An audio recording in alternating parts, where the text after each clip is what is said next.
Chinese Philippine culture. There was a ballot that was rejected first.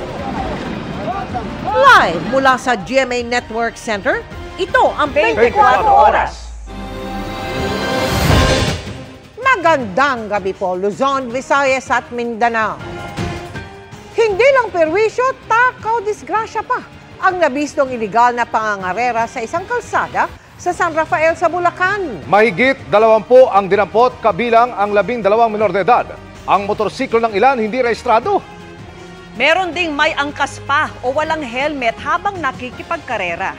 Nahuli kamyan at tinutukan ni John Consulta, exclusive.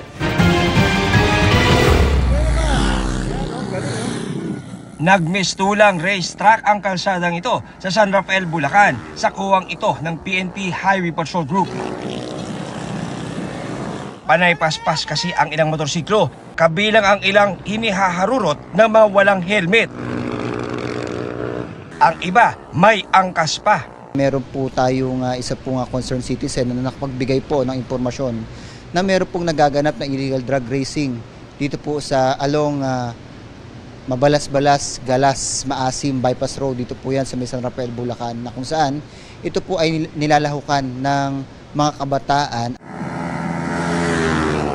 12 sa 24 na dinampot sa drag race ay minor de edad. Isa sa mga minor de edad ang nagtangkapang tumakas kaya nabalian ng buto. Karamihan po ng mga nahuli po natin ay wala pong helmet, wala pong rehistro ang kanilang mga sasakyan, nakamodified po ang kanilang pong mga parte po ng kanilang mga motorsiklo na kung saan ito po ay maaaring magsilbi po, makapagbigay po ng anuman pong pinsala para po sa mismo pong nagmamaneho po. Patuloy na i-monitor ng HPG Bulacan ang bahaging ito ng San Rafael. Paalala ng HPG. Huwag po nating tangkilikin ang ganitong mga aktibidades or ito pong mga illegal drug racing activity na kung saan magresulta po ito ng kahit anuman pong kapahamakan po sa ating pong mga sarili. Na-turn over na sa DSWD ang mga minor de edad na nahuli habang kinasuhan na ng paglabag sa Helmet Act at Motor Prevention Act ang iba pang mga inaresto. Para sa GMA Integrated News, John Consulta, nakatutok 24 oras. Paalala naman po, huwag basta-bastang maniwala sa mga natatanggap na tawag para iwas scam. Ganyan kasi ang nangyari sa isang nalimasan ng life savings matapos daw siyang utusang mag-update ng app sa cellphone ng nagpakilalang taga-Social Security System o SSS. Nakatutok si Ian Cruz. Kumakalat ngayon online kung paanong ang life savings ng isang senior citizen sa 4 na bangko naglahong parang bula dahil sa scammer. Kwento ng anak ng biktima sa kanyang social media post, alas 11 ng umaga nitong Huwebes nang makatanggap ng tawag ang kanyang ama mula sa isang babaeng nagpakilalang empleyado raw ng SSS. Sinabi raw ng babae na may update ang SSS app at hindi na kailangan pumunta sa branch para makakuha ng Payment Reference Number o PRN na nagkataong kailangan noon ng kanyang ama. May ipinadala raw na link sa email ng ama para ma-download ng app na kailangan daw i-install. Bandang tanghali, hindi raw niya matawagan ng ama kaya pinuntahan niya ito. Pasado 1:00 ng hapon, hindi pa rin tapos ang pag-install ng app. Doon na raw siya nagduda na baka raw scam ito. Hindi raw niya ma-off, reset o kaya'y makapag-screenshot sa phone ng ama. Tumigil ang app installation nang tinanggal niya ang SIM. Agad nilang chinek ang kanyang bank accounts. Nalimas na pala ang pera sa mga bangko ng ama. Kahit daw wala siyang binibigay na personal na detalye o one-time password o OTP. Inalis sila sa phone ang app installer. Nireport sa mga bangko ang mga transaksyon, pinablock ang mga card at nagpalit ng passwords at PIN. Ang Social Security System nagpaalala na hindi tumatawag o nagpapadala ng mensahe ang SSS para mag-alok ng espesyal na pribilehyo kapalit ng pag-update ng My SSS o SSS mobile app. Sa tingin ng isang cybersecurity professional, posibleng remote access Trojan ang malware o malicious software na ipina-download ng tumawag. Kaya parang naka-take over sa cellphone ng biktima ang scammer. When installed in your phone or in your laptop, the threat actor will have access, full access to to your device and can even prevent the owner mismo, no, to operate the device. Nakikita niya lahat, nananavigate niya, no, na kung saan siya pupunta. Pag may pumasok na OTP, pupunta siya doon sa message, makikita niya. So kung nag-transact siya, ang dapat daw tandaan para hindi mabiktima ng mga scammer, huwag kakagat mula sa mga text o tawag, lalo ng mga taong hindi kilala. Huwag tayo makipag-transaksyon dahil hindi tayo nakakasiguro na maganda ang kahinatnan nito. Ang PNP Anti-Cybercrime Group umaasang lalapit sa kanilang tanggapan ng biktima para matulungan nila ito. Sana matingnan namin, makausap yung biktima para malaman talaga natin kung ano yun. Para sa GMA Integrated News, Ian Cruz, nakatutok 24 oras. Hindi na nakapalag ang umano'y dealer ng baril na nakikipagnegosasyon online nang masakote siya sa entrapment operation sa Fishport sa Navotas. Narito ang aking eksklusibong pagtutok. Nagpanggap na fish vendor ang pulis na nag-undercover sa ikinasang operasyon sa Fishport sa Navotas. Doon ang meet-up sa dealer ng baril na nakilala niya online. Dito sa tawid. Nang magsimula na ang transaksyon, pumwesto sa paligid ang iba pang nakasibilyang pulis at nang ilabas na ng suspect ang kontrabando at tanggapin na niya ang bayad. Stop, huwag ka natakbo ha.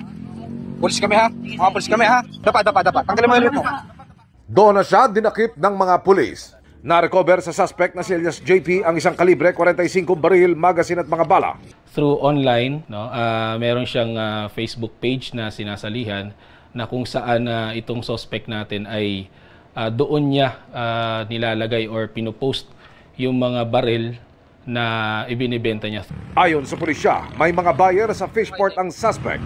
Pinagsisihan ko po yan kasi po para sa pamilya ko, nakakahiya yung aking nagawa. Nasa kustodiya na ng PNP Maritime Group ang suspect na naharap sa reklamong illegal possession of firearms and ammunition.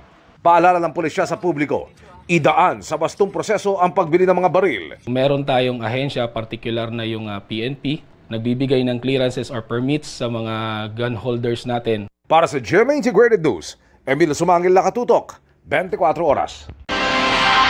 Nagbitiw si Nadia Montenegro bilang political officer ni Senador Robin Padilla sa gitna ng isyu ng umano'y paggamit ng marijuana. Pero iginiit niyang hindi ito pag-amin sa kasalanan. Sabay palag sa pagkalat ng incident report ng Office of the Senate Sergeant at Arms na nagpangalan sa kanya. Nakatutok si Mav Gonzalez. Nag-resign na si Nadia Montenegro bilang political officer ni Senador Robin Padilla, isang araw bago ang deadline para magpaliwanag siya sa investigasyon ng Office of the Senate Sergeant at Arms o OSAA sa kung gumamit ba siya ng marijuana sa Senado. Pero pumalag siya sa anyay malisyosong pagkalat online ng incident report ng OSAA, kaya anya siya hinatulan ng publiko kahit walang due process. Pinangalanan kasi siya sa OSAA incident report. Bago nito, kumalat muna sa isang online article ang paggamit umano ng isang Senate staff ng marijuana sa banyo ng Senado, pero walang pinangalanan. Naghain ng paliwanag si Montenegro at itinangging siya ang pinatutungkulan sa article. Walaan niyang insidente na may tauhan ng OSAA na pumunta sa opisina nila na nagtanong sa kanya ukol sa amoy ng marijuana galing sa banyo. Wala rin aniyang incident report ukol dito na isinumite ang OSAA personnel.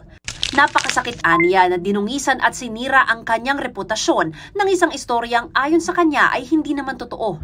Bagaman nag-resign, hindi anya ito pag-amin ng kasalanan. Pagpapakita lang anya ito ng respeto sa Senado at sa opisina ni Senador Padilla para hindi na lumaki pa ang issue at makapag-focus ang Senado sa mahalagang trabaho nito. Tinanggap na ni Padilla ang kanyang pagbibitiw. Hiniling na ni Senate Minority Leader Tito Soto kay Senate President Chis Escudero ang random drug testing sa mga opisyal at empleyado ng Senado. Sabi ni Escudero, may ganitong intensyon na at may kasunduan sa East Avenue Medical Center ukol dito. Dagdag niya, ginawa na rin ito noong 2018 hanggang 2020 pero may naghain ng administrative at iba pang kaso dahil panghihimasok umano sa karapatan ng ilang empleyado. Ngayon, isinasapinal na ang bagong polisiya sa mandatory random drug testing. May mga voluntaryo na rin nagpa-drug test o magpapa-drug test. Pag wala naman kayong tinatago, bakit matatakot? Ini-encourage ko po ang lahat ng mga senador at kanilang mga opisina na magpa-drug test na. Para sa ganun ay talagang mawawala ng duda na mga nagdudurog dito sa ating Senado. No ifs, no buts. Kahit na sino pa yung pag nag-positive, tanggal.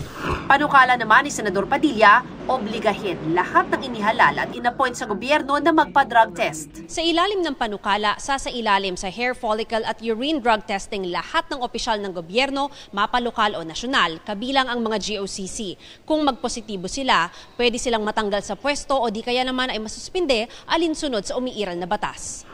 Para sa GMA Integrated News, Mav Gonzalez, nakatutok, 24 oras.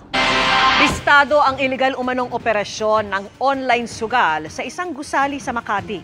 7 ang inaresto, kabilang ang ilang banyaga habang mahigit 40 recruit ang nasagi. Nakatutok si June Veneracion. Sa ika-6 na palapag ng isang gusali sa Makati, nadiskubre ng PNP Criminal Investigation and Detection Group o CIDG ang isang illegal online gaming hub. Nahuli sa operasyon ang 5 foreigner at 2 Pinoy na nagpapatakbo umano ng internet gaming nang walang permit mula sa Philippine Amusement and Gaming Corporation. Lumalabas sa investigasyon na ang modus ng kumpanya ay illegal na pasugalan gamit ang website na gameph.com. At nakita rin natin ang mga pandarayang kanilang ginagawa na ang mga tao na tumataya ay siguradong talo. Mahigit 1 buwan na raw ang nabistong illegal online gaming operation. Nakuha sa raid ang mahigit 80 computer monitors at desktop, mga prepaid SIM card at iba pang ebidensya. Doon sa mga devices, yung sa mga computer equipment na nakita doon, they can tweak it somehow na mas malaki ang chances na palaging talo yung bettors natin. 41 naman ang na-rescue.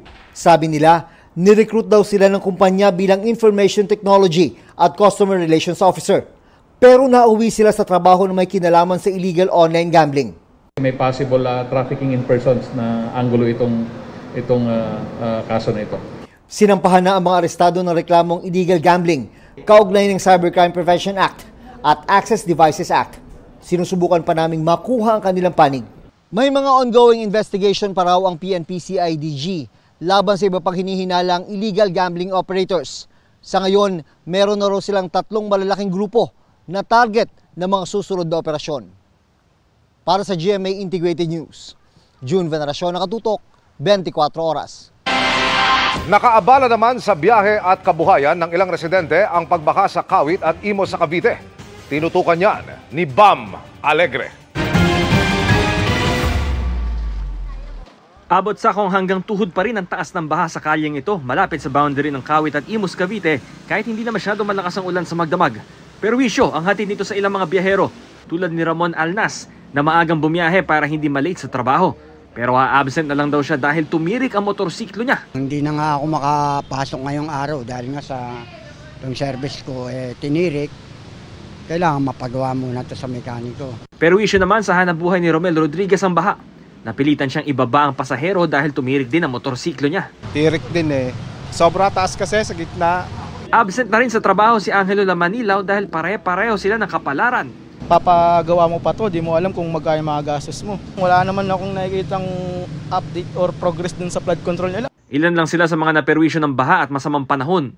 Dahil dito inanunsyo ng lokal na pamahalaan na walang pasok sa lahat ng antas sa mga pampubliko at pribadong paaralan. May mga paalala rin sa publiko na iwasang lumusong sa baha. Para sa GMA Integrated News, Bam Alegre, nakatutok, 24 oras. Kasunod ng paghahain ng kanyang resignation, nagpasaring si NBI Director Jaime Santiago sa mga kritiko. Itinanggi niya mga aligasyong tumatanggap umano siya ng protection money. Nakatutok si John Consulta. Humarap si NBI Director Jaime Santiago sa mga kawani at matataas opisyal ng NBI kanina kasunod ng kanyang pagbibitiw sa tungkulin. Sa flag raising ceremony sa NBI headquarters sa Pasay, nagpasaring si Santiago sa kanyang mga kritiko. Kahit saang gubat, may ahas. Kahit saan yan, meron pa rin bumabanat. Sinabi ko raw, well, something like the NBI is run by mafia. Sus Mariosip, wala akong sinasabing ganyan. Nalulungkot lang ako that I have to lumabas dahil sa kagagawa ng iilan. Sa kanyang resignation letter sa Pangulo, sinabi ni Santiago na sinisiraan daw siya ng mga may interes sa kanyang posisyon at hindi raw niya mahahayaang madungisan ang kanyang reputasyon. Kanina, itinanggi ni Santiago ang mga aligasyong tumatanggap siya ng pera mula sa Isabong at iba pang grupo para sa proteksyon. Titingin ako sa inyo eye to eye. Tumayo ngayon ang inuobliga ko na magkaroon ako ng lingguhan, monthly. Tumayo ngayon, parang awa nyo na. Kung meron akong inuutusan sa inyo na magbigay sa akin ng pera. Sa panunungkulan ni Santiago mula July 2024, hinawakan ng NBI ang ilang sensitibong kaso tulad ng case build-up laban kay Bamban Mayor Alice Guo, pagsundo kay dating Congressman Arnulfo Teves Jr. mula Timor-Leste, pag-intercept sa isang barko na may kargang langis sa Bataan, sunod-sunod operasyon laban sa ilang Chinese na sinasabing nasa likod umano ng espionage sa bansa, at pag-aresto sa isang alkalde sa San Simon, Pampanga dahil umano sa pagtanggap ng suhol. Sabi ni Santiago, handa siyang manatili sa pwesto hanggang sa makapili ang Pangulo ng kapalit niya. Ang kanyang request sa kanyang resignation is that he will stay on until the appointment of his successor.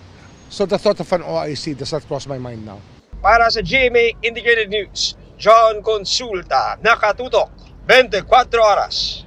Nakatakdang ilabas ng Land Transportation, Franchising and Regulatory Board bago matapos ang buwan ang desisyon nito sa hiling ng ilang grupo na pansamantalang dagdag pasahe sa mga jeepney. Sakaling hindi pagbigyan, pag-aaralan ng LTFRB kung pwedeng mamahagi na lang ng fuel subsidy. Nakatutok si Joseph Moro. May rollback na 80 sentimo kada litro sa diesel at 70 sentimo sa kerosene simula bukas August 19. Sa kabila yan ng dagdag na 60 sentimo kada litro sa gasolina. Sa gitna niyan, tuloy ang hiling ng ilang transport group na pisong pansamantala o provisional na dagdag sa pamasahe. Para sa ilang mga jeepney driver, sakto na ito para makaraos. Sa presyo daw kasi ng diesel, maswerte na maka-take home ng 700 hanggang 800 pesos sa araw-araw na pasada. Di madadagdag kita namin. Pero may ilan namang nagsabing baka raw makasama pa ito sa kanila. Magiging pasakanin pa rin ng mga pasahero namin yun. Baka lalo pumawalay pa yung pasahero namin. Kung pagbibigyan ng Land Transportation, Franchising and Regulatory Board o LTFRB, 14 pesos na ang magiging pamasahe sa ordinaryong jeep, 16 pesos naman sa modern. Bagay na mabigat daw para sa ilang pasahero. Masyadong mataas naman po yung pamasahe na po. I think makaka-apekto po yun kasi since puro estudyante po yung nagko-commute. So, yung iba binabudget lang po yung pamasahe. Sa pagdinig ng petisyon kanina sa LTFRB, tanong ni LTFRB Chairman Atty. Chofel Luguaris III, kulang pa ba ang naunang pisong provisional increase na ibinigay noong October 2023? Hindi naman daw laging mataas ang presyo ng krudo dati pero hindi nila ito binawi.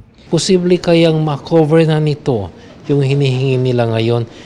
Hirit ng mga transport group, nasa 5 piso na ang pangkalahatang itinaas ng presyo ng diesel, idagdag pa ang tumataas ding gastos sa operasyon.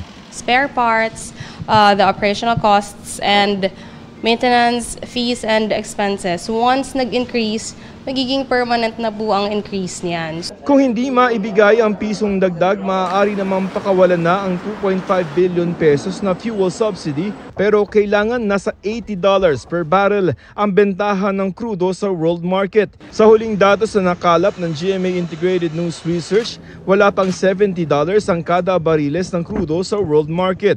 Pero may pag-aaralan ng LTFRB. Kahit na hindi ho $80 per barrel ho, pag yung ibang factors naman like wages, like operational costs, Kung tumaas ho to, it could also be a triggering point. We will ask the OTR to consider other factors. Hindi na namin mahihintay sapagkat kung mag-$80, doon pa lang namin makukuha ang aming fuel subsidy.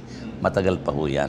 Ayon sa LTFRB, bago matapos ang buwan ng Agosto ay inaasahang magkakaroon na sila ng desisyon kung papayagan nila ang dagdag pisong pamasahe. Ipapaaproba ng LTFRB sa DOTR ang anumang desisyon nila katulong ang mga ahensya ng gobyerno may kaugnayan sa ekonomiya para pag-aralan kung ano magiging epekto nito sa ordinaryong mamamayan.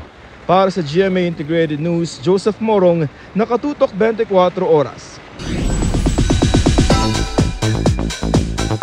Comedy genius for a reason. Truly a living legend si Michael V. dahil sa kanyang talento sa pagpapatawa sa mga kapuso for 30 years. At ang kanyang funny spoofs, parody at iba pang characters masusundan pa as he renews his contract sa GMA Network. Makichika kay Nelson Canlas. Sa loob ng 3 dekada, mahirap na atang makahanap ng Pilipino na hindi humanga o napatawa ni kapuso comedy genius Michael V. Do you feel pressured knowing na syempre 30 years and you're the best? Thank you. So generous. Anyway, I do feel pressured palagi. There's always this di ko alam, palaging I would say fear in a way na parang there will be one day na merong lalabas na mas magaling, mas nakakatawa, mas creative, and mas gwapo kaysa sa... Pero yung fear na yun, it's what drives me into doing things na, alam, hindi ko pa nagagawa. Di raw joke ang pagpapatawa na isang seryosong trabaho. Bukod sa malilikot at mapaglarong isip nila ng kanyang team, pagsabay sa klase ng pagpapatawa ng nagbabagong henerasyon, sikreto niya raw ang pagmamasid para makahanap ng nakakatawa sa pang-araw-araw na buhay ng ordinaryong tao. Kaya nga raw nabuo ang iba't ibang karakter na minahal ng mga kapuso, gaya ni Mr. Asimo. Tapos sasabihin ako mataray, hiya naman ako sa iyo, no? Tatalino. Magpahaba ka ng buhok, pahabain mo rin ang balbas mo, para kahit papano maitago ang iyong pagkagwapo. Yaya Rosalinda. Ano ba mahirap dito? Ano ba pinapagawa sa inyo? At marami pang iba. Idagdag pa riyan ang hindi mabilang niyang mga parody na certified viral online. Madadagdagan pa yan, lalo si Bitoy mananatiling kapuso. Ikinagalak ng GMA Network na tuloy-tuloy pa rin ang pagseserbisyo ni Michael V sa pamamagitan ng kanyang brand of comedy. Nag-renew siya kanina ng kontrata kasama sina GMA President and CEO Gilberto Arduavit Jr., EVP and CFO Felipe S. Yalong, OIC for Entertainment Group Cheryl Chingsi, at asawa ni Bitoy at kanyang manager na si Carol Bunagan. The man is a phenomenon. I mean, a creative force, one of the unique talents, di ba?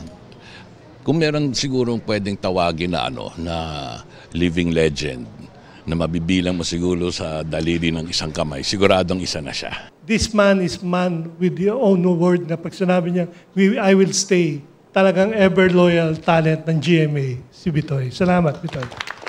Your creativity, your talent, and your heart have not only made us laugh so hard, but have also made us see the humor in how we are as Filipinos. Nagpadala rin ng mensahe si GMA Chairman, Attorney Felipe L. Gozon. Getting you to join Bubble Gang in 1995 was one of the best decisions that GMA Network has ever made.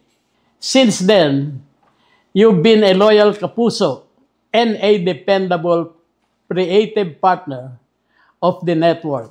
You have elevated GMA's entertainment standard through every TV show and movie that you have done with us and every character you created. Bitoy, maraming salamat for always choosing GMA as your home. Bukod sa 30th year anniversary ni Michael V sa showbiz, nagdiriwang din ng ikatlong dekada ang longest running gag show on Philippine TV na Bubble Gang. Kahit 30 years na tayo sa industriya, the show never gets old.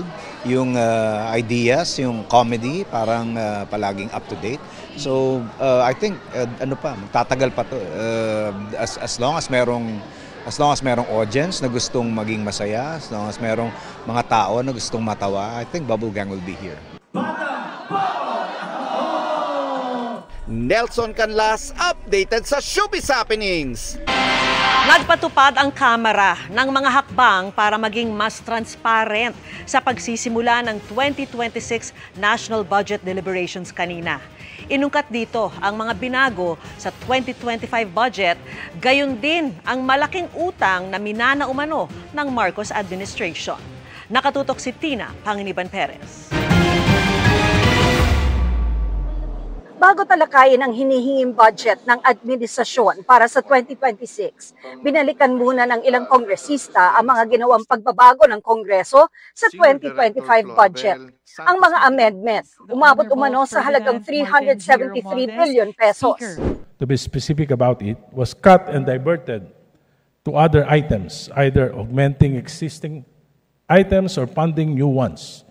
After reviewing, pinito lang po ng ating Pangulo ay 26 billion. Masyado pong maliit kumpara doon sa malaking pagbabago. At any given time, during budget execution, the President can withhold releases of the budget if it is not consistent with the priorities of his administration. Tinukoy ni Navotas City Representative Toby Chanco ang isang punto sa budget process kung saan nangyayari ang mga pagsingit sa budget.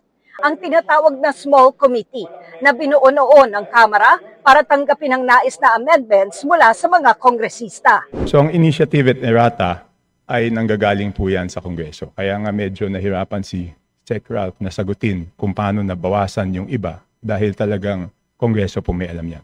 Hinihingi ni Chanco ang records ng small committee para sa 2 beses umano nitong pagpupulong na hindi anya maibigay-bigay. The request will be put under consideration and we will let you know if it's possible to... No. Madam Chair, that's not acceptable. This is public records. Ang daming violation, Madam Chair. Walang record, hindi binigay. Ngayon, it's not readily available. Walang record sa archives. Ano to, sikreto? The small committee is subsumed within the Committee on Appropriations and it is not required to render a separate committee report. The rule that you are citing, Honorable Chanco, pertain to standing committees. Simula sa deliberasyon ngayon ng panukalang 2026 budget, aalisin na ang small committee at papalitan nito ng Budget Amendments Review Subcommittee na bubuuhin ng mga piling kongresista mula sa majority at minority bloc. Ang kaibahan yung small committee binubuo noon pagkatapos abrubahan ang panukalang budget. Pero ang subcommittee bubuuhin sa simula pa lang ng budget process. Bubuksan na rin ang budget process sa mga civil society organization. The House has opened its doors wider than ever before. We've ended the practice of the small committee. We welcome civil society observers. Sa presentation sa House Appropriations Committee, positibo ang mga senyales na iprinisenta ng mga economic managers. Ang paglago ng ekonomiya, pasok sa target na inflation, dagdag na trabaho, at tumataas na per capita gross national income o ang average na kita ng mga Pilipino. Kaya posible raw maging upper middle income country na ang Pilipinas ngayong taon. Our per capita GNI continues to rise, bringing us closer to crossing the World Bank's upper middle income threshold. We are poised to reach this milestone within the PDP period, possibly even this year. Pero may mga hamon na hinaharap ang pamahalaan. Agriculture and industry continue to face structural challenges which we must address to reinforce our economic drivers and generate higher quality jobs. Another challenge is the concentration of economic activity in Mega Manila. To address these challenges, infrastructure development remains a cornerstone of our strategy. Ayon naman sa Department of Finance, malaki ang minanang utang ng Marcos administration dahil na rin anya sa COVID-19 pandemic. Para makalikom ng pondo, balak ng pamahalaan na paigtingin ang koleksyon ng buwis magbenta ng mga di ginagamit na assets at umutang muli. Kaya pakiusap ng DOF sa Kamara. Let us all together carefully choose projects in the budget that deliver the biggest growth and economic benefits for our people. Para sa GMA Integrated News, Tina Panganiban Perez, nakatutok, 24 oras. Mga kapuso, dalawang sama ng panahon ang binabantayan sa loob at labas ng Philippine Area of Responsibility. Unahin natin ang bagyong Waning na huling namataan ng Pag-asa sa 555 kilometers east-northeast ng Itbayat, Batanes. Walang direktang epekto ang bagyo sa anumang bahagi ng bansa. Mabagal niya kumikilos pahilaga at inaasahang lalabas na rin ang PAR bukas ng umaga. Ang trough naman ng isa pang tropical depression na nasa labas ng PAR, posibleng magdala ng ulan sa Apayao at Ilocos Norte. Binabantayan din ang cloud cluster o yung kumpol ng kaulapan sa labas ng PAR. Sabi ng Pag-asa, hindi nila inaalis ang tsansa na mabuo yan bilang LPA kaya patuloy na umantabay sa updates. Sa ngayon, easterlies ang umiiral sa malaking bahagi ng bansa, partikular sa Eastern Visayas, Zamboanga Peninsula, Northern Mindanao, Caraga at Davao Region. Posible ring magpaulan ng localized thunderstorm sa Metro Manila at nalalabing bahagi ng bansa. Batay sa datos ng Metro Weather, inaasahang uulanin ang malaking bahagi ng Luzon bukas ng hapon. Sa Visayas, umaga pa lamang, may pag-ulan na. Ganyan din sa Mindanao at may malawakang pang-ulan sa hapon. Posibleng makaranas ng moderate to intense rains kaya mag-ingat sa banta ng pagbaha at pagguho ng lupa. Sa Metro Manila, bukas ng tanghali pa lamang ay posibleng umulan kaya huwag kakalimutan ang inyong mga payong. Dagdag na sa mga benepisyaryo ng 20 piso kada kilong bigas ang mga mangingisda. Magsisimula yan sa mga fish port sa August 29 ayon sa Department of Agriculture. Batay sa kanilang datos, nasa 2.9 million na mangingisda ang pwedeng makinabang dito. Nauna na rin pinalawig ng Agriculture Department ang programa sa minimum wage earners, mga benepisyaryo ng walang gutom program ng DSWD at farmers at farm workers na nakalista sa registry system for basic sectors in agriculture. Inireklamo na sa Napolcom ang 3 pulis Caloocan dahil sa umunoy gawa-gawang kaso laban sa isang lalaki. 4 na araw umano siyang itinago sa presinto at hindi nalaman ng pamilya. At dahil umano sa kakahanap ng kanyang anak kahit baha, namatay ang huli dahil sa leptospirosis. Nakatutok si Rafi Tima. Linggo ng gabi, July 27, pumanaw ang 20 anyos na estudyanteng si Jello dahil sa leptospirosis dahil lumusong sa abot bewang na baha noong kasagsagan ng habagat para hanapin ang amang si Jason na bigla na lang daw nawala noon. Inaresto pala ang kanyang ama ng Caloocan Police dahil umano sa pagkakaray krus. Kumalat ang kwento ng pamilya ni Jello nang ibahagi ito ni Caloocan Bishop at CBCP President Cardinal Virgilio David sa kanyang Facebook page. Matapos ang 2 linggo, personal na sinamahan ni Cardinal David si Jason sa National Police Commission para ireklamo ang 3 pulis Caloocan na humuli at nagtago raw sa kanya sa presinto ng 4 na araw bago siya kasuhan ng illegal gambling. Meron kaming reklamo ng arbitrary detention sa mga pulis, perjury dahil nagsinungaling sila dun sa affidavit nila sa korte, at incriminating innocent persons, among others po. Nauna nang nag-imbestiga ang Napolcom sa kaso matapos makita ang viral post ni Cardinal David. Sa mga CCTV video na kanilang ipinisinta, lumalabas na inaresto si Jason noong July 22 dahil umano sa shoplifting.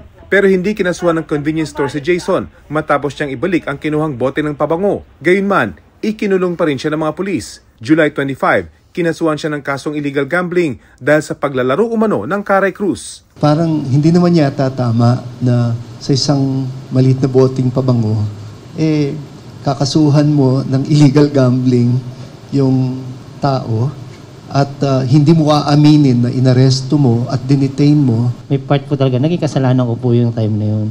Pero po yun nga po, yung ginawa nila, yung nangyari na po na kinargahan po nila ako ng kaso, yun po medyo unfair po sa akin. Dati nang sinabi ng Caloocan Police na hindi sila nang-aaresto ng kung sino-sino para lang sa accomplishment. Punan ni Cardinal David, lumang kwento na ang pagkakarga ng kaso ng mga pulis para panindigan niya ang pag-aresto sa mga inosenteng tao. Naging kalakaran. So naging kultura siya. Nakakaawa ang mabubuting pulis dahil helpless sila sa ginagawa ng ilang mga kasamahan nila na nang-aabuso. Hindi pa man tapos ang investigasyon, malinaw na raw para sa NAPOLCOM ang kaso. This is total injustice. So we really have to put a stop to it. No stone unturned. We will put an end to this culture of impunity. Tapos na. Pagod na ako sa mga ganitong storya. Damay sa investigasyon ang station commander ng police substation na may hawak sa kaso. Mas madami pa pong involved dito kasi kasali na po yung mga investigator on case, yung mga nag-refer ditong kaso, na alaman naman nila na gawa-gawa lang yung kaso. Sa ngayon, naka-duty pa ang mga pulis na sangkot sa kaso ni Jason. Pero ayon sa NAPOLCOM, asahan na raw ang paglabas nila ng preventive suspension order oras na makompleto ang kanilang pag-iimbestiga. Pero hindi raw sila titigil sa kaso ni Jason, kaya apelan nila sa mga biktima ng pang-aabuso ng mga pulis, lumantad at magsumbong na sa NAPOLCOM. Para sa GMA Integrated News, Rafi Tima nakatutok, 24 oras. Lumala pa ang tensyon sa pagitan ng anti-government protesters at mga pulis sa Serbia matapos ang 9 na buwan. Hulikam naman ang banggaan ng cement mixer at isang car transporter sa Ukraine. Yan at iba pang balita abroad sa pagtutok ni Chino Gaston. Binabagtas ng isang cement mixer ang kalsadang ito sa Ukraine nang makasalubong ang isang car transporter. Kapwa mabilis ang takbo ng dalawa kaya bigong maiwasan ang isa't isa. Kasunod ng salpukan ay nagliyab ang transporter bago bumangga sa road guardrail. Muntik madamay kung hindi nakahinto at nakaatras ang isang kotse. Bumaba naman mula sa kotse ang isang lalaki para tulungan ang driver ng transporter. Tuluyang nilamon ng apoy ang transporter at tinupok ang 8 imported na sasakyan. Ayon sa local media, sugatan ng mga driver ng car transporter at cement mixer. Nagpapagaling sila sa ospital.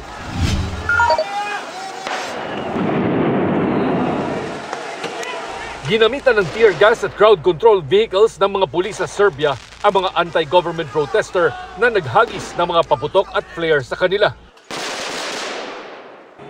Wala pang official figures kung gaano karami ang nasugatan. Itinuturing na major escalation ang insidente sa kabi-kabilang protesta na 9 na buwan nang nagpapatuloy. Nagsimula ito sa pagkamatay ng 16 na tao matapos bumagsak ang bubong ng isang renovated railway station.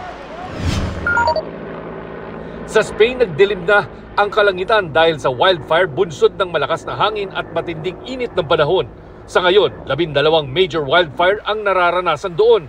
7 naman ang patay. Sinlaki ng London ang mga lugar na nasunog.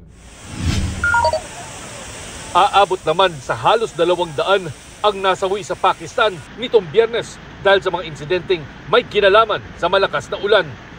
Sa Pakistani-administered Kashmir, hindi bababa sa 11 ang namatay dahil sa masamang panahon at flash floods. Mula June 26, 477 na raw ang namatay ayon sa NDMA, habang 763 ang sugatan at mahigit 1,851 na bahay ang napinsala. Para sa GMA Integrated News, Chino Gaston nakatutok, 24 oras. Naaktuhan sa video ang umunoy pananakit sa isang bata ng isang lalaking kasintahan pala ng kanyang ina na nagtatrabaho abroad. Ang latest sa kalagayan ng bata at ang ilang problema sa paghahain ng kaso sa pagtutok ni Jonathan Andal. Sinampal, tinadyakan sa ulo, binuhat sa leeg at sinikmuraan pa. Yan ang sinapit ng 6 na taong gulang na lalaki sa kamay ng boyfriend ng kanyang nanay. August 5 ito na videohan sa Barangay 175 Caloocan. Kaya ang bata iniligtas ng tiyuhin at inilipat sa bahay niya sa katabing Barangay 176. Doon ito pinuntahan kanina ng Caloocan Police, Caloocan City Social Welfare Department at barangay officials matapos mag-viral ang video ng pananakit. Pinasuri rin siya at lumabas sa medical legal na nabasag ang ngipin at nagkapasa sa labi ang bata. Kanina, galit na bumalik sa police station ang tiyuhin ng bata. Nagtaloan niya sila ng kanyang ate na nanay ng bata na tutol na makasuhan ang boyfriend. Kasalukuyan nagtatrabaho sa abroad ang ina ng bata. Napanood niyo po yung video. At first, she expressed disappointment. And then, after nun, nagbati ulit sila.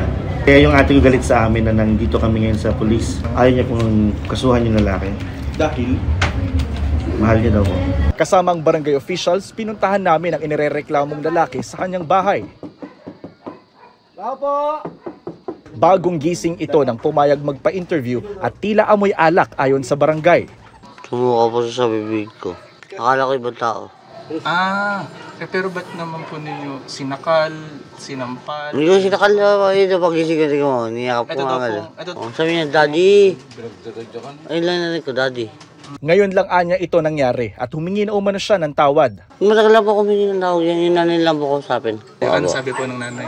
Okay naman daw po kami. Hindi siya galit? Nagalit din.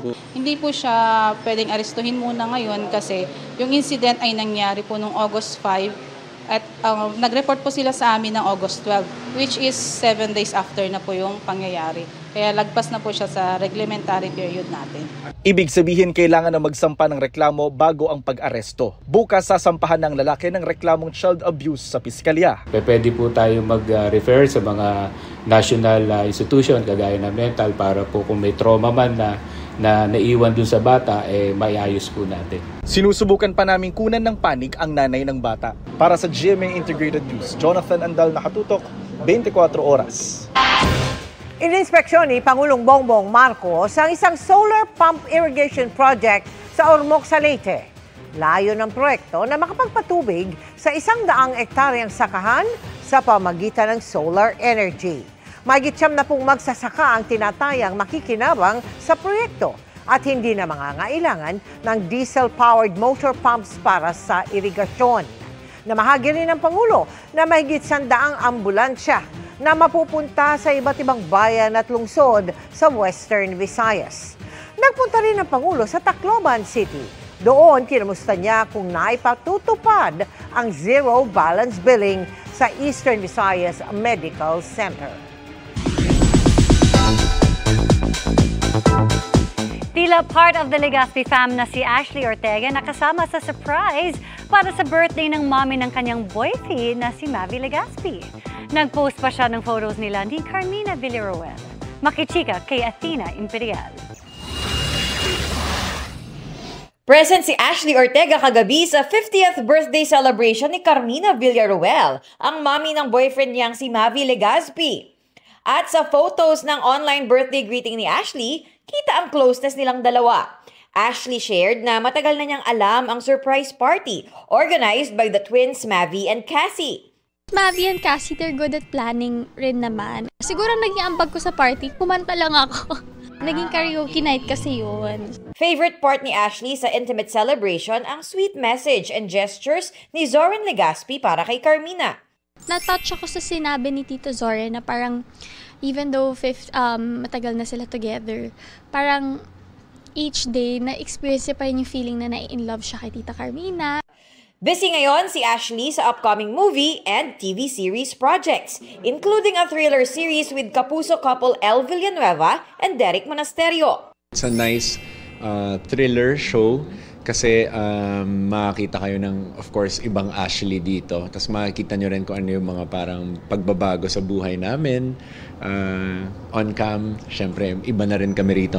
Dahil sa series, posibleng matagalan bago maulit ni El at Derek ang kanilang trip abroad last month. That was 5 days. 5 days ba yun? Super saya. Hindi ko in-expect na mag-e-enjoy ako na gusto ko siyang balik-balikan every year. Tumakbo kami doon.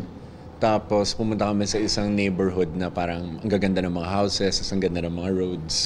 Ang pinaka na-enjoy ng couple, food trip at shopping. The food, lahat healthy.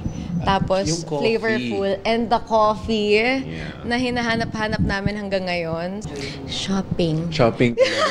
Sa totoo lang, kasi sobrang mura talaga eh. Imagine, pag magpapabibili ka ng coat na ready to wear, i-fit pa nila sa'yo on the spot, tapos makukuha mo sa same day. Athena Imperial updated sa Showbiz Happenings. Pinuna ng gobernador ng Oriental Mindoro ang kalidad ng siyam na dike ng probinsya na nasira nito lang Hulyo. Pinaimbestigahan na yan at tinanggal na sa pwesto ang project engineer at iba bang tagapagbantay ng mga proyekto. Nakatutok si Maki Pulido. Sa kasagsagan ng malakas na buhos ng ulan noong Hulyo, isa-isang gumuho ang ilang bahagi ng 9 na dike sa Oriental Mindoro na pawang mga flood control project. Isa rito ang 380-meter dike sa bayan ng Bungabong na gawa ng SunWest Inc. sa halagang 217 million pesos. 217 million ang cost nito, 380 meters ang haba. I-divide mo yon, umaabot ng 561,000 per meter ang cost. May iba pang puna si Governor Bons Dolor. Paano nga naman daw hindi guguho yung dike? Substandard na nga raw yung pagkakagawa. Substandard pa yung mga materyales na ginamit. Tulad ng mga bakal na ito na napakanipis raw. Sa halip na 16 mm, 12 mm lang ang ginamit. Meron ba naman flood mitigation project, 12 mm design? Dapat anong size? 16 ang pinaka-minimum. The bigger the bakal, pagtibay. Manipis pa raw ang semento at di man lang nilagyan ng kawing o dawel para hindi agad ito mabiyak. Walang dawel? Hindi ko. Hindi. Pare, bakit nag-crack to? Kasi walang bakal, oh. Pare, portion by portion, pag gumagawa tayo niyan, pinagdudugtong para hindi naghihiwalay. Tama naman po. Common sense ang tawag ko dyan. Hindi kinakailangan ng inhinyero para maintindihan yan. Ayon sa data ng Department of Public Works and Highways o DPWH, 3 dike ang ipinatayo sa Bungabong sa halagang 651 million pesos. Kapansin-pansin na halos magkakapresyo ang bawat isang dike, tig 217 million pesos kada isa at ilang daang piso lang ang diferensya sa presyo. Pero sabi ni Governor Dolor, hindi naman daw flood-prone area ang Bungabong. Dagdag niya, sa iba't ibang bayan ng Oriental Mindoro, nasa 1.9 billion pesos ang kabuuang project cost ng 9 na gumuhong dike noong nakaraang Hulyo lang. 6 sa 9 na dikeng ito, SunWest Inc. ang kontraktor at isa naman ang St. Timothy Construction Corporation ayon kay Governor Dolor. Kung may kontratista ditong pumalpak at hindi sumunod sa specification, bukod sa mabar ito, bukod sa masuspinde, dapat ito tama na, wag nang mabibigyan ulit ng proyekto. Doon sa 9 projects, nakita ko sa report ng DPWH, 6 na project, iisang kontratista. There are only 4 contractors doon sa 9 na projects. 6 doon sa 9 na nasira, isang contractor lang gumawa, SunWest.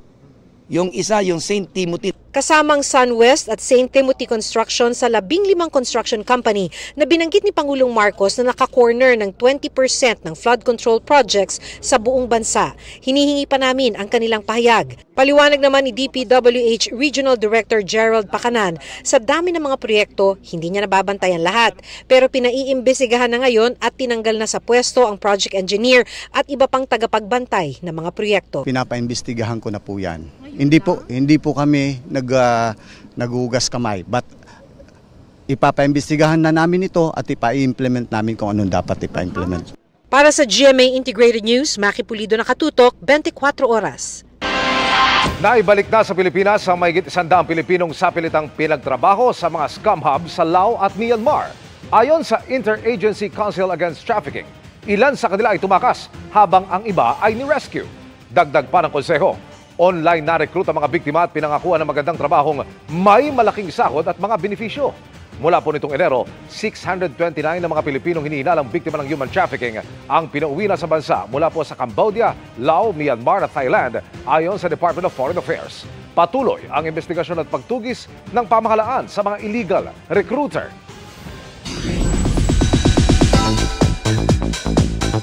More than 1 billion views and counting ang nakuha ng Encantadia Chronicles Sangre across all platforms in just 2 months. At wag nang bibitiw dahil susunod na sa 24 oras ang laban ng mga diwata na dinala sa mundo ng mga tao. Mababawi na kaya ni Sangre Perena ang brilyante ng apoy? Nakaabang din ako dyan. Makichika kay Aubrey Carampel.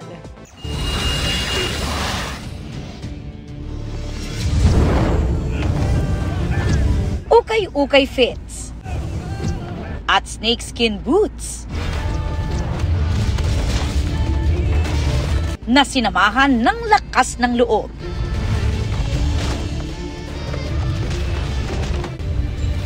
Gaya ng apoy, naglalagablab ang angas ni Sangre Perena nang makaharap ang mga dumukot sa fake tera.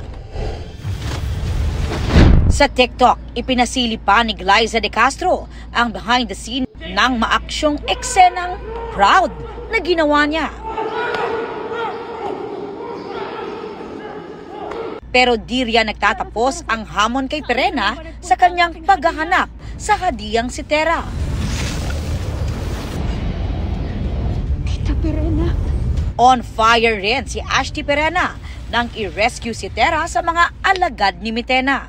Hindi ganyan ang wastong paggamit ng brilyante. Ako ang iyong kalabanin. Huwag ang aking hadiah. Ang fighting skills ni Glyza umani ng paghanga mula sa Encantadix. Bakit naparito ang utosan ng reyna-reynahan ng Encantadia? Ang isa sa mga aamangan, mababawi na kaya ni Perena ang kanyang brilyante ng apoy kay Olgana? Inuutusan ko ang brilyante ng apoy na bumalik ka sa tunay mong Panginoon! At tatapak na kaya sa Encantadia ang sinasabing tagapagligtas? Aubrey Carampel, updated sa Showbiz Happenings.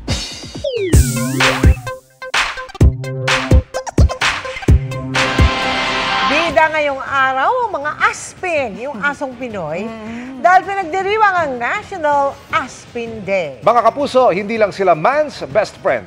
Nagbibigay rin ng saya at pantanggal stress sa kanilang fur parrots. May mga Aspin kasing hindi lang daw loyal at matalino. Talented din, ha? Tingnan nga. Let's just fade away. I don't wanna be cruel. Oh, vision. I'm asking for forgiveness. Yan ang asong si Phoebe. Na-feel makipag-duet kasama ang kanyang ate. Kung nakakapagsalita nga lang siguro, parang kaya pang bumirit sa videoke. Talented din ang pet ng fur mommy na si Michelle. Dahil ang kanyang alaga, kanya rin daw dance partner. Hindi naman papahuli, mga kapuso, ang alaga ni Jelay sa fur baby ni Heart Evangelista na si Panda. Pausyonista din kasi ang aso ni Jelay na excited pang isuot ang kanyang favorite OOTD. May OOTD. Pinatunayan din ang asong si Blanca na hindi siya basta-bastang mabubuyo pagdating sa treats, na minamanilang ang paghahanap kahit saang kamay itago. Ang fur baby na ito naman, kayang makipagsabayan sa aktingan o yung mga emote. Pag pinagalitan, ang galing-galing magpaawa. Can't resist din ang cuteness ni Putot na sobrang clingy at lambing. Ang mga gaya nilang uri ng aso, patunay na wala sa breed ang husay ng alaga. Sang-ayon. Pero ayon, mga kapuso, sa Philippine Animal Welfare Society of PAWS, mga Aspin pa rin ang halos lahat ng kaso ng mga asong napapaulat sa kanilang minaltrato. Kahit na ito po ay labag sa batas. Naku, hindi maganda yan. Nga, every dog deserves to be loved. Yeah. Pero sa totoo lang, nainggit ako sa kanila. Bakit naman? Kasi sila merong National Aspin Day. Have you heard of National Newscasters Day? O, takot tayo nga, wala tayong ganong klase eh. At yan ang mga balita ngayong Lunes. Ako po si Mel Tiangco. Ako naman po si Vicky Morales para sa mas malaking misyon. Para sa mas malawak na paglilingkod sa bayan, ako po si Emil Sumangil. Mula sa GMA Integrated News, ang News Authority ng Pilipino. Nakatuto kami 24 oras.